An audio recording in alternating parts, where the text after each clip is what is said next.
क्या मृत्यु के समय सिर्फ एक मंत्र आपकी पूरी जिंदगी के पापों को समाप्त कर सकता है? क्या सच में ऐसा कोई गुप्त रहस्य है जिसे जानकर यमदूत भी आपके पास नहीं आ पाते? गरुड़ पुराण का ये ज्ञान हर इंसान को जानना चाहिए। कल्पना कीजिए, आपका अंतिम समय चल रहा है, सांसें धीमी हो चुकी हैं और अचानक आपके सामने आपके पूरे जीवन के कर्म एक चलचित्र की तरह आने लगते हैं।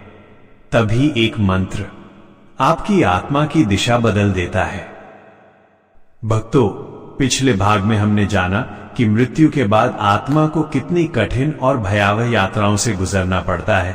नरक के कष्ट, यमलोक का न्याय और कर्मों का हिसाब। लेकिन आज का प्रश्न है, क्या इन सब कष्टों से बचने का कोई मार्ग है?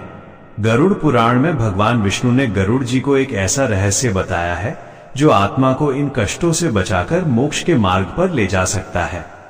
वह दिव्य मंत्र है, ओ नमो भगवते वासुदेवाय। ये केवल शब्द नहीं, बल्कि एक ऐसी दिव्य ऊर्जा है जो आत्मा को भय, पाप और बंधनों से मुक्त कर सकती है। शास्त्रों में भी कहा गया है, राम नाम कली अभिमत दाता, हित परलोक लोक पितु माता। अर्थात ईश्वर का नाम ही इस लोक और परलोक में हमारा सच्चा सहारा है। वही हमारा रक्षक, वही हमारा उद्धार करता है। भक्तों, इस मंत्र की शक्ति को समझने के लिए एक सच्ची भावनात्मक कथा सुनिए।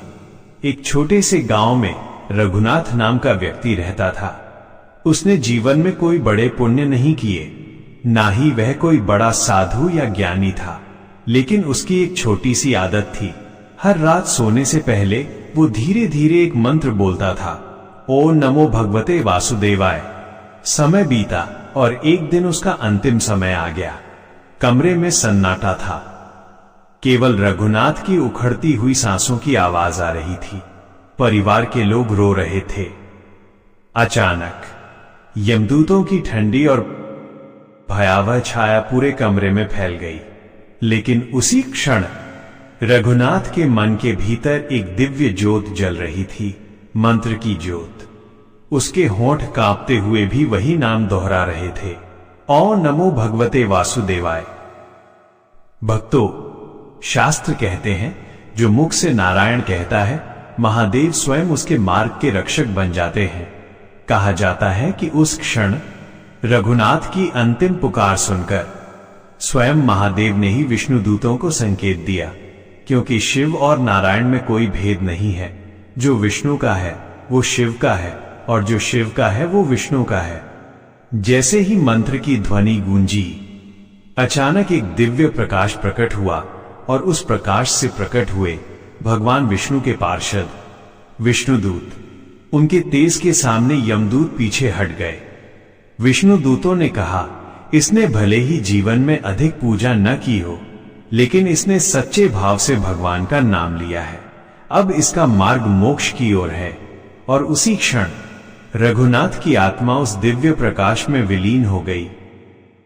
भक्तों, सोचिए, अगर आज हमारा अंतिम समय हो तो हमारे मन में क्या होगा?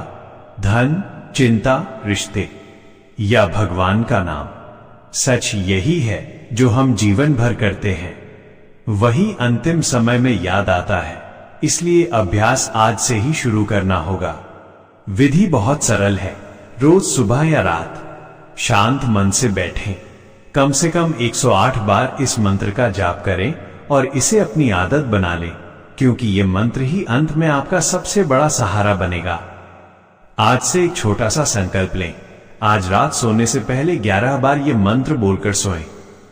देखते हैं कितने भक्त आज से ये नियम शुरू करते हैं। अपनी हाजिरी कमेंट में जरूर लगाएं। हर हर महादेव। और भक्तों, अगले भाग में हम जानेंगे मृत्यु के बाद आत्मा किन रहस्यमयी लोकों से गुजरती है और कौन से कर्म उसे सीधे नरक या स्वर्ग की ओर ले जाते हैं।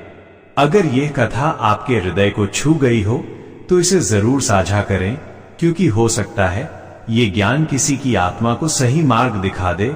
और याद रखें, एक छोटा सा मंत्र आपके जीवन और मृत्यु दोनों को बदल सकता है। हर हर महादेव।